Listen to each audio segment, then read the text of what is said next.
warahmatullahi wabarakatuh. Puji syukur kita panjatkan atas kehadirat Allah Subhanahu wa taala berkat limpahan nikmat yang diberikan. Tak lupa pula salam dan sholawat kita kirimkan kepada baginda Nabi Muhammad SAW. Video ini merupakan video presentasi dari kelompok 1 yang beranggotakan saya sendiri, Siti Naima, Nur Komar Intan Purnama, Nadia Rohali, Eka Adrianti, dan Rosmala Dewi. Materi yang akan kami bahas adalah terkait dengan perencanaan sumber daya manusia. Pengertian perencanaan sumber daya manusia. Perencanaan sumber daya manusia adalah proses analisis dan identifikasi yang dilakukan organisasi terhadap manusia sehingga organisasi tersebut dapat menentukan langkah yang harus diambil guna mencapai tujuannya. Pengertian perencanaan sumber daya manusia menurut para ahli.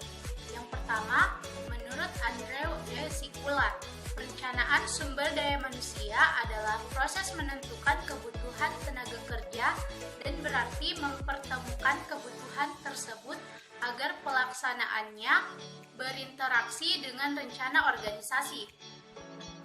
Yang kedua, menurut William B. Wetter and Kate Davis, perencanaan sumber daya manusia adalah perencanaan yang sistematis untuk meramalkan kebutuhan pegawai dan ketersediaan atau supply pada masa yang akan datang, baik jumlah maupun jenisnya, sehingga Departemen Sumber Daya Manusia dapat merencanakan pelaksanaan rekrutmen, seleksi, pelatihan, dan aktivitas lain dengan baik.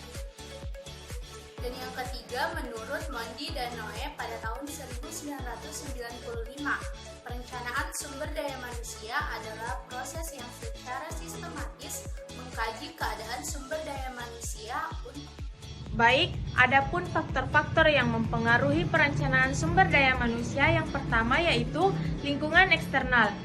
Perubahan-perubahan lingkungan sulit diprediksi dalam jangka pendek dan kadang-kadang tidak mungkin diperkirakan dalam jangka panjang. Yang kedua, keputusan-keputusan organisasional, yang dimana berbagai keputusan pokok organisasional mempengaruhi permintaan sumber daya manusia. Yang ketiga yaitu faktor-faktor persediaan karyawan. Permintaan sumber daya manusia dimodifikasi oleh kegiatan-kegiatan karyawan. Pensiun, permohonan berhenti, terminasi, dan kematian semuanya menaikkan kebutuhan personalia. Data masa lalu tentang faktor-faktor tersebut dan tren perkembangannya bisa berfungsi sebagai pedoman perencanaan yang akurat. Baik, adapun tahapan perencanaan sumber daya manusia yaitu yang pertama, menganalisis tujuan organisasi. Tahap pertama dalam perencanaan sumber daya manusia adalah menganalisis tujuan yang ingin dicapai oleh organisasinya. Tujuan organisasi di sini dapat diurai menjadi tujuan yang lebih fokus pada tujuan yang ingin dicapai oleh unit kerja atau bagian tertentu seperti bagian produksi, bagian pemasaran, ataupun bagian keuangan. Apabila tujuan organisasi adalah pertumbuhan dan perluasan yang cepat, maka dibutuhkan lebih banyak tenaga kerja di semua kegiatan fungsional dan departemen untuk memenuhi tantangan peningkatan pangsa pasar, keuangan, ukuran aset, dan riset produk baru. Yang kedua, melakukan inventarisasi sumber daya manusia saat ini.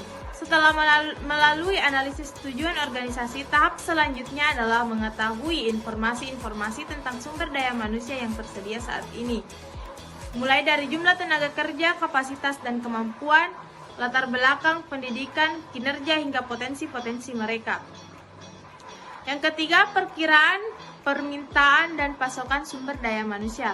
Setelah memiliki inventaris sumber daya manusia yang lengkap, tahap selanjutnya adalah memperkirakan tenaga kerja yang diperlukan untuk masa yang akan datang. Keempat, memperkirakan kesenjangan sumber daya manusia. Perbandingan antara permintaan dan pasokan sumber daya manusia ini akan menghasilkan kelebihan ataupun kekurangan terhadap sumber daya manusia yang diperlukan.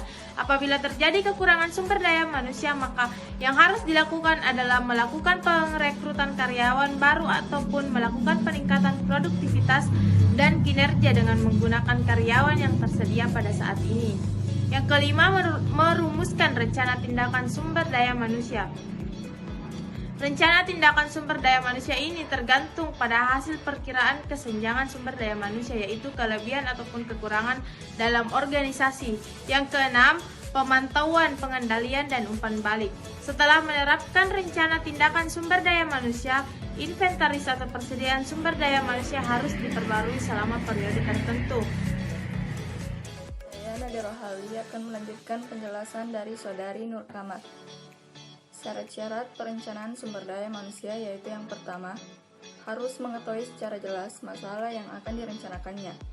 Kedua, harus mampu mengumpulkan dan menganalisis informasi tentang sumber daya manusia. Ketiga, harus mempunyai pengalaman luas tentang job analisis, organisasi, dan situasi persediaan sumber daya manusia. Keempat, harus mampu membaca situasi sumber daya manusia masa kini dan masa mendatang. Kelima, mampu memperkirakan peningkatan sumber daya manusia dan teknologi masa depan. Keenam, mengetahui secara luas peraturan dan kebijaksanaan perhubungan. Selanjutnya, tentang prosedur perencanaan sumber daya manusia yaitu yang pertama, menetapkan secara jelas kualitas dan kuantitas sumber daya manusia yang dibutuhkan. Kedua, mengumpulkan data dan informasi tentang sumber daya manusia. Ketiga, mengelompokkan data dan informasi serta menganalisisnya. Keempat, menetapkan beberapa alternatif. Kelima, memilih yang terbaik dari alternatif yang ada menjadi rencana. Keenam, menginformasikan rencana kepada para karyawan untuk direalisasikan. Kendala dalam perencanaan SDM ada 4. Yang pertama, standar kemampuan SDM.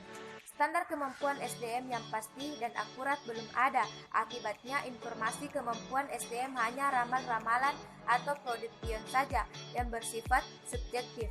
Hal ini menjadi kendala yang serius dalam PSDM untuk menghitung potensi SDM secara pasti. Yang kedua, manusia SDM atau makhluk hidup. Manusia sebagai makhluk hidup tidak dapat dikuasai sepenuhnya seperti mesin. Hal ini menjadi kendala PSDM karena itu sulit memperhitungkan segala sesuatunya dalam rencana. Yang ketiga, situasi SDM. Persediaan mutu dan penyebaran produk yang larang mendukung kebutuhan PSDM perusahaan. Hal ini menjadi kendala proses perencanaan sumber daya manusia yang baik dan benar. Yang keempat, kebijaksanaan perburuan pemerintah. Kebijaksanaan perburuan pemerintah seperti kompetensi, jenis kelamin, DNA, dan kendala lain dalam PSDM untuk membuat rencana yang baik dan tepat. Keuntungan perencanaan SDM ada 4. Jika perencanaan SDM dilakukan dengan baik, akan diperoleh keuntungan-keuntungan sebagai berikut. Yang pertama, manajemen puncak memiliki pandangan yang lebih baik terhadap dimensi SDM atau terhadap keputusan-keputusan bisnisnya. Yang kedua, biaya SDM menjadi lebih kecil karena manajemen dapat mengantisipasi ketidakseimbangan sebelum terjadi hal-hal yang dibayangkan sebelumnya yang lebih besar biayanya. Yang ketiga, tersedianya lebih banyak waktu untuk menempatkan yang berbakat karena kebutuhan dapat diantisipasi dan diketahui sebelum jumlah tenaga kerja yang sebenarnya dibutuhkan. Yang terakhir atau yang keempat, adanya kesempatan yang lebih baik untuk melibatkan wanita dan golongan minoritas di dalam rencana masa yang akan datang. Mengembangkan para manajer dapat dilaksanakan dengan baik. Itulah tadi presentasi dari kelompok kami. Kurang dan lebihnya mohon dimaafkan. Wabillahi taufiq wal hidayah. Wassalamualaikum warahmatullahi wabarakatuh.